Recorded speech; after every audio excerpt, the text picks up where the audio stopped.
Hello guys, welcome to A plus Pratibha classes. आज हम बात करने वाले हैं राजस्थान जीके के जो अपनी क्विज चल रही थी उनके बारे में। तो टॉपिक हमारा चल रहा था, हम पढ़ रहे थे राजस्थान की सभ्यताओं के जो महत्वपूर्ण प्रश्नोत्तर हैं, वो सारी चीजें हम बात कर रहे थे। उसी में आगे हम बात करने वाले हैं। हेडिंग है अपनी पूर्व आयोजित परीक्षाओं के महत्वपूर्ण पर्सन।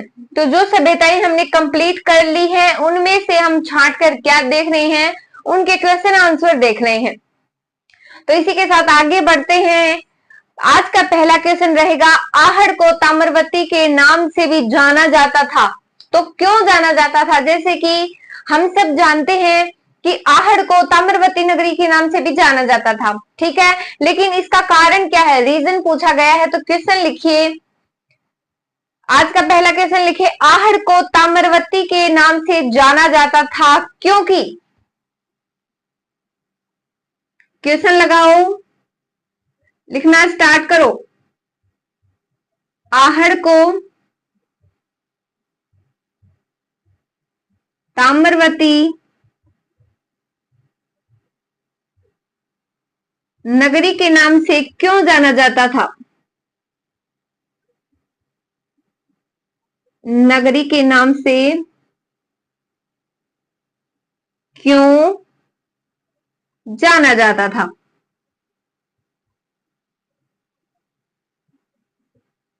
जाता था। ऑप्शन लिखेंगे और आप उनमें से चूज करेंगे। जिनको पता है अच्छी बात है, जिनको नहीं आएगा राइट आंसर बता दिया जाएगा। तो पहला जो ऑप्शन है वो लिख लो, घर बनाने के लिए धूप में पकी ईंटों का उपयोग किया जाता था, इसलिए पकी ईंटों के कारण, पकी ईंटों के घर के कारण लिखें, पकी ईंटों के घर के कारण।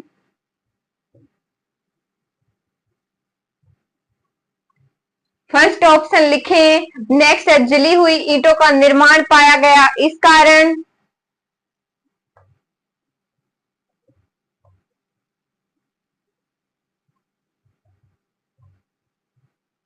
जल ईंटों के कारण। नेक्स्ट लिखो, अर्थव्यवस्था जो थी वो शिकार और पशुपालन पर आधारित थे, इस कारण। लिखिए पशुपालन के कारण। देखिए, अगर आप थोड़ा सा भी मन लगाकर पढ़ेंगे, बहुत ही इंटरेस्टिंग होती है ये क्विज, जो प्रश्नोत्तरी होती है। आगे लिखिए फोर्थ जो ऑप्शन है वो लिखिए, बड़ी संख्या में तांबे के औजार और उपकरण मिले, इस कारण। लिखो, तांबे के औजार एवं उपकरणों के कारण।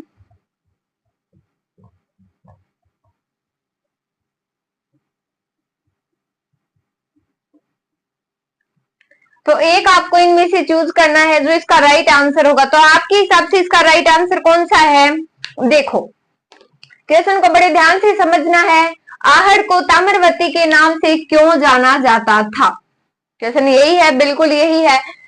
तो ऑप्शन देखो, पक्की ईंटों के घर के कारण, जले हुए ईंटों के कारण, या फिर पशुपालन के कारण, जो अर्थव्यवस्था थी वो पशुपालन और शिकार पर आधारित थी, इस कारण, या फिर तांबे के औजार उपकरणों के कारण। देखिए, ये सारी चीजें भी सही हो सकती हैं, लेकिन उसको ताम्रवती नगरी के नाम से क्यों जाना गया? क्योंकि तांबे के उपकरणों की संख्या सर्वाधिक यानी अधिक होने के कारण। तो अब अपना जो फोर्थ ऑप्शन है राइट हो जाएगा, तांबे के औजार एवं उपकरणों के कारण। समझ में आ रही हैं चीजें?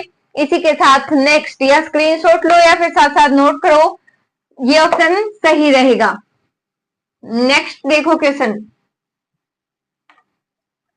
लिखो, धूलकोट कहां स्थित है? क्वेश्चन लिखो, धूलकोट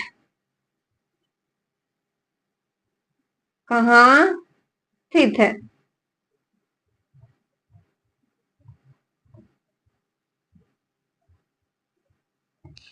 क्वेश्चन रहेगा अपना, धूलकोट कहां स्थित है?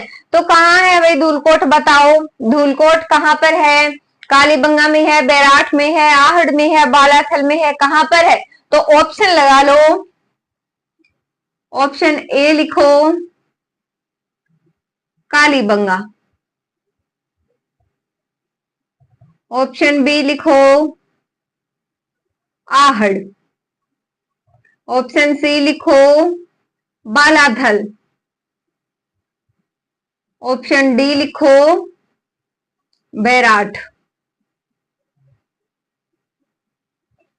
तो धूलकोट कहाँ स्थित है? क्वेश्चन रहेगा अपना, धूलकोट कहाँ स्थित है आपको बताना है। ये स्थान कालीबंगा, आहड़, बालाथल और बैराठ, तो इनमें से राइट आंसर आपको चूज करना है। तो धूलकोट कहाँ पर है?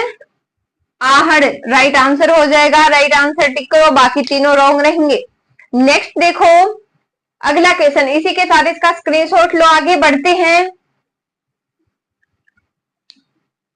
नेक्स्ट क्वेश्चन की ओर। नेक्स्ट क्वेश्चन लिखो, जो आहड़ सभ्यता है, तो आहड़ के उत्खनन का कार्य किसके नेतृत्व में हुआ? देखिए आप बोलेंगे पहले हम ये क्वेश्चन कर चुके हैं, ये नहीं किया था, कालीबंगा वाला उत्खनन किया था, अब बात कर रहे हैं आहड़ की। क्वेश्चन ध्यान से समझिए और लिखें, आहड़ का उत्खनन कार्य किसके नेतृत्व में संपादित हुआ? लिखो, आहड़ जो सभ्यता है, बार बार सभ्यता सभ्यता लिखने की आवश्यकता नहीं है, पता है सभ्यताओं से संबंधित पढ़ रहे हैं, तो लिखे आहड़ का उत्खनन कार्य, आहड़ का उत्खनन कार्य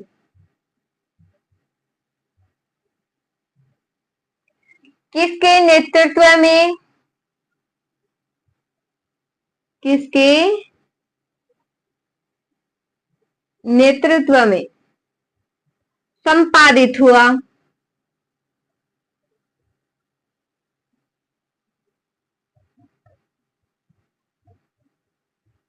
संपादित हुआ। ऑप्शन देख लो साथ साथ, लिखो बीबी लाल,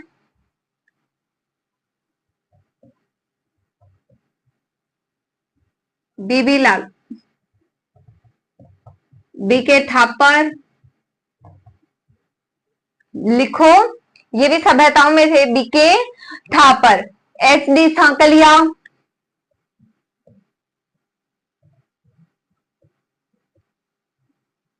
एच डी सांकलिया, बालकृष्ण भट्ट।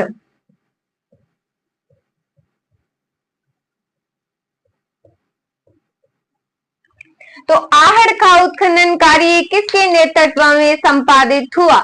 बताइए नेतृत्वकर्ता इनमें से कौन है? ऑप्शन देखें, बीबी लाल, BK Thapar, H D Sakli और बालकृष्ण भट्ट। तो इनका राइट आंसर हो जाएगा एच डी साकलिया। आहड़ का उत्खनन कार्य एच डी साकलिया के नेतृत्व में संपादित हुआ, बिल्कुल सही है। आगे देखो नेक्स्ट क्वेश्चन, इतनी बात समझ में आ रही है? आगे बढ़ते हैं।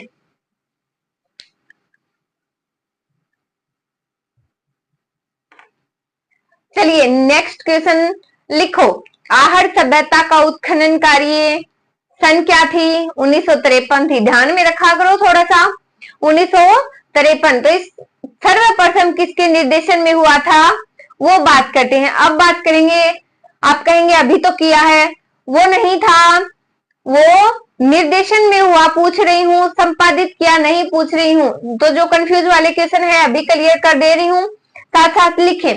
आहड़ सभ्यता का उत्खनन कार्य बता रही हूं, डेट कब हुआ था? 1953 में हुआ था, ठीक है। लिखो नेक्स्ट क्वेश्चन लिखना स्टार्ट करो। आहड़ सभ्यता का, आहड़ सभ्यता का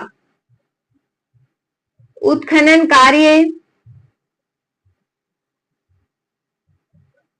कब? 1953 में किसके निर्देशन में हुआ? यानी कि देख रेख कौन कर रहा था, निर्देश किसने दिए? लिखो निर्देशन में हुआ,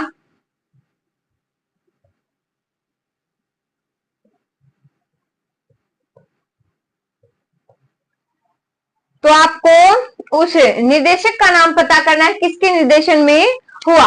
ऑप्शन लिखें इसी के साथ, लिखें। फर्स्ट ऑप्शन रतन चंद्र। सेकंड ऑप्शन लिखें बीबी लाल। हो सकता है अब की बार ये भी बार बार ऑप्शन में आ रहा है। नेक्स्ट लिखो अक्षय कीर्ति व्यास। अक्षय कीर्ति व्यास।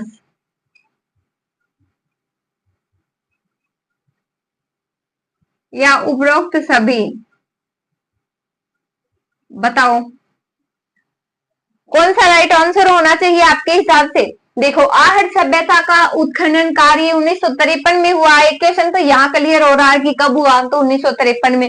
किसके निर्देशन में हुआ, रतन चंद्र अग्रवाल, रतन चंद्र, बीबी लाल, अक्षय कीर्ति व्यास या फिर उपरोक्त सभी। तो इसका राइट आंसर क्या रहेगा, अक्षय कीर्ति व्यास, बिल्कुल थर्ड राइट आंसर है। इन्हीं के निर्देशन में आहट सभ्यता का क्या हुआ, उत्खनन कार्य हुआ। समझ में आ रही हैं चीजें, आगे बढ़ते हैं।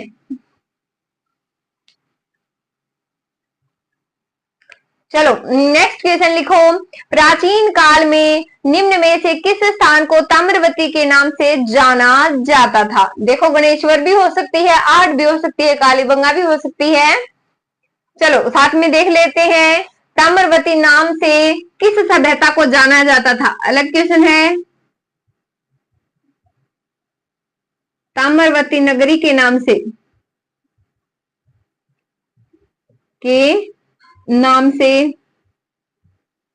किस सभ्यता को जाना जाता था,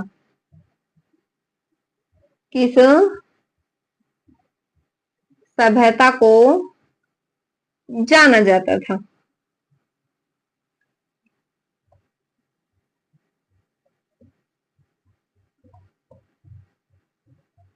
लिखो ऑप्शन लिखो। फर्स्ट बैराठ, सेकंड लिखो बालाथल, थर्ड लिखो आहड़ और फोर्थ लिखो बागोर। चलो बताओ ताम्रवती नगरी के नाम से किस सभ्यता को जाना जाता था। ठीक है, तो क्वेश्चन देखो अपना। ताम्रवती नगरी बताओ बैराठ को कहा जाता था या बालाथल को, आहड़ को या फिर बागौर को। तो इसका राइट आंसर रहेगा आहड़ सभ्यता। आहड़ सभ्यता का अन्य नाम क्या है, ताम्रवती नगरी है। नेक्स्ट देखो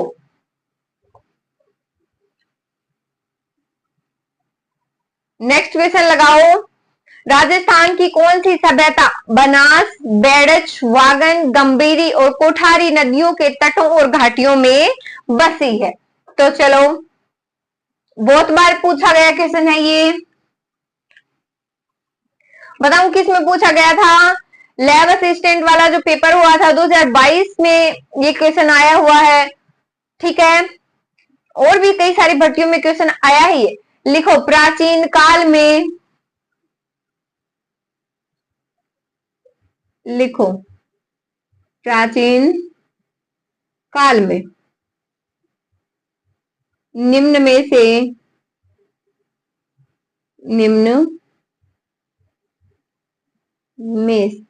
प्राचीन काल में निम्न में से किस, यानी कि किन स्थान को, कौन सी नदियां बताई मैंने, बनास, बेड़च, गंभीरी और कोठारी नदी और घाटियों में फैली जो सभ्यता है वो आपको बतानी है। ठीक है, तो लिखो राजस्थान की कौन सी सभ्यता या फिर प्राचीन काल में निम्न में से राजस्थान की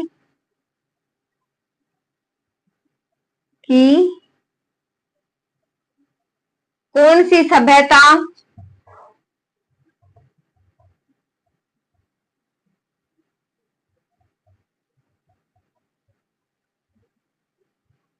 साथ साथ नोट करना चाहे वो कर सकता है। लिखो बनास, बेड़च, वागन, बनास, बेड़ज, वागन, गंभीरी,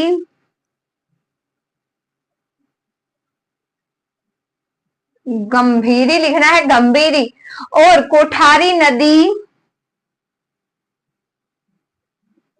और कोठारी नदी के तटों पर लिखो, के तटों और घाटियों, घाटियों में फैली है, घाटियों में फैली है।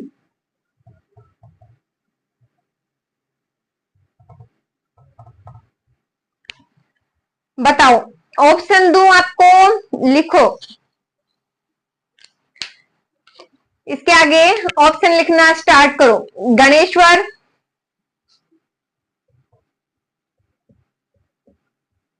गणेश्वर, आहड़, बेड़च,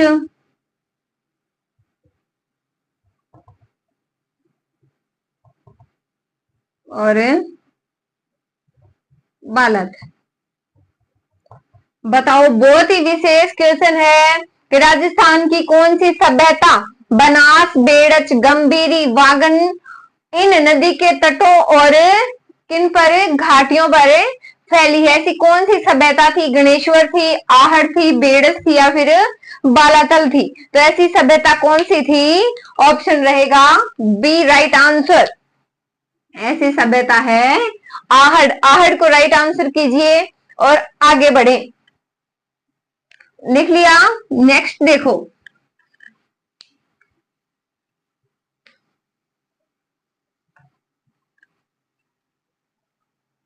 चलो नेक्स्ट देखते हैं। नेक्स्ट क्वेश्चन देखो, अनाज रखने के बड़े मृद भांड जिन्हें क्या बोले जाते थे? गोरे व कोठे राजस्थान के किस प्राचीन स्थल से प्राप्त हुए? यानी कि वो कौन सी सभ्यता से हमें प्राप्त हुए हैं? गणेश्वर से, गिलुंड से, बालाथल से, ऐसे हमें पता करना है। ऑप्शन दे रही हूं आपको क्वेश्चन में, आप छांटिएगा। लिखो, अनाज रखने के बड़े मृद भांड, लिखो अनाज रखने के बड़े मृद भांड, बड़े मृद भांड जिन्हें गोरे व कोठे कहा जाता था, जिन्हें गोरे व कोठे राजस्थान के किस प्राचीन स्थल से प्राप्त हुए हैं? राजस्थान के किस प्राचीन स्थल से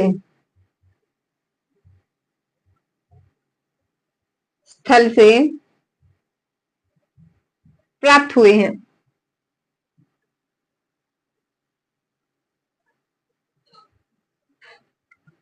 चलो बताओ। जिनको बिना ऑप्शन के आंसर पता है, अच्छी बात है, वरना ऑप्शन देखकर आपको पता चल जाएगा। लिखो, एक तो आहड़ लिख लो, सेकंड ऑप्शन गिलुंड, थर्ड है बागोर, और नेक्स्ट लिखो कालीबंगा,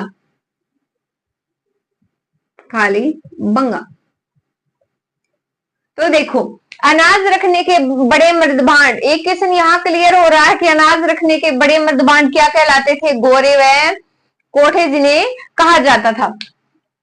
तो राजस्थान के किस प्राचीन स्थल से वो प्राप्त हुए हैं? ऑप्शन देखो, ए है आहड़, बी गिलुंड, सी बागोर, डी कालीबंगा। तो इनमें से राइट आंसर रहेगा फर्स्ट, आहड़। आहड़ से मिले हैं ये। नेक्स्ट क्वेश्चन देखो, समझ में आ गई बात? स्क्रीनशॉट लीजिए, आगे बढ़ते हैं। बाद में लिख लीजिएगा या फिर साथ साथ लिख लो। नेक्स्ट लिखो, लाल काले मृद भांड वाली संस्कृति का प्रमुख केंद्र कौन सा था? तो लाल मृद भांड भी प्राप्त हुए हैं। अब वो जरूरी नहीं है कि आहड़ से हुए हों, गणेश्वर से भी हो सकते हैं, कालीबंगा से भी। अब आपको पता करना है आगे मैं बता दूंगी अगर आपको नहीं आया तो। लिखो क्वेश्चन, लाल काले मृदभांड वाली संस्कृति का प्रमुख केंद्र था। लिखो, लाल काले मृदभांड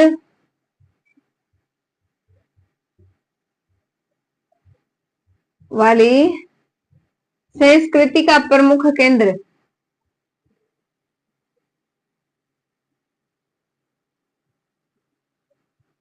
प्रमुख केंद्र इसमें पूछा गया है। ठीक है, तो ऑप्शन लिखो, आहड़। ऑप्शन बी लिखो, कालीबंगा। Option C Ganeshwar.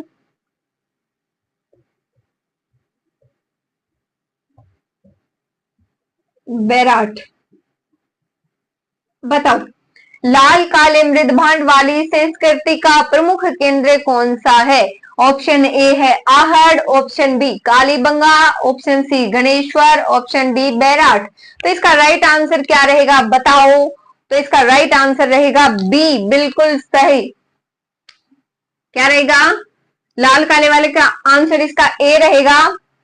कालीबंगा तो वो रहेगा ना, काले रंग की चूड़ियां, इनमें से ऐसा कुछ प्राप्त नहीं हुआ था। इनमें से तो जैसे पक्की ईंटों के मकान और अच्छी अच्छी चीजें थी इनमें भी। तो लाल काले मृदभांड, मृदभांड वाला अभी तक क्वेश्चन पढ़ा था, तो इसका राइट आंसर क्या रहेगा? ए रहेगा, आहड़। नेक्स्ट क्वेश्चन लिखो। इतनी चीज समझ में आ गई? नेक्स्ट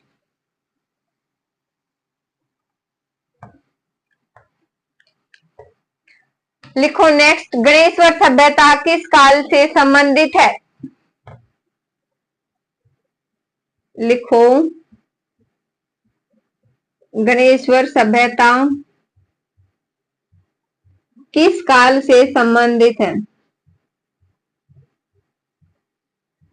काल से संबंधित है।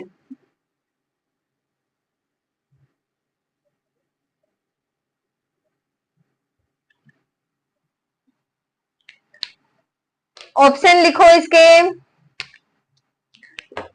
काल से समझ गए का काल का अर्थ क्या है? जैसे कि लोह युगीन है, पूरा पाषाण है, ताम्र है, ऐसे। ठीक है, तो लिखो पहला ऑप्शन लोह युगीन।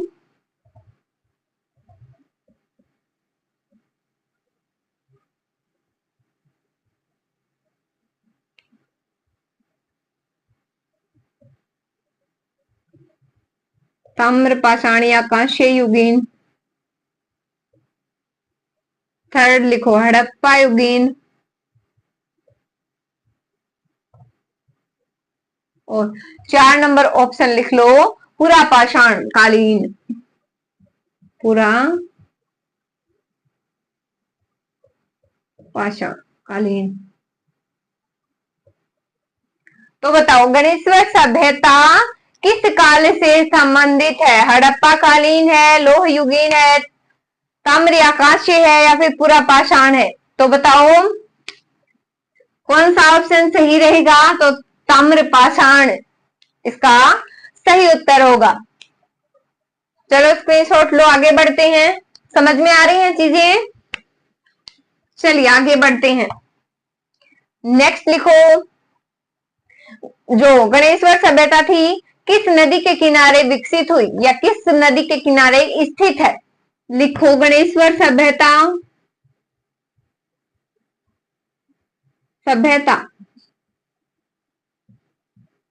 किस नदी के किनारे स्थित है?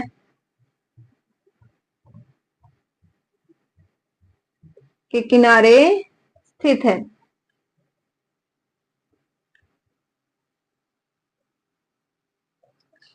किस नदी के किनारे स्थित है? ऑप्शन में लिखो, आयड़ नदी, आयड़,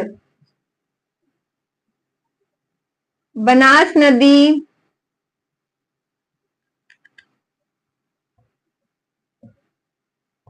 ऑप्शन सी लिखो, कांतली नदी। कांकनी अलग है और कांतली अलग है, ठीक है।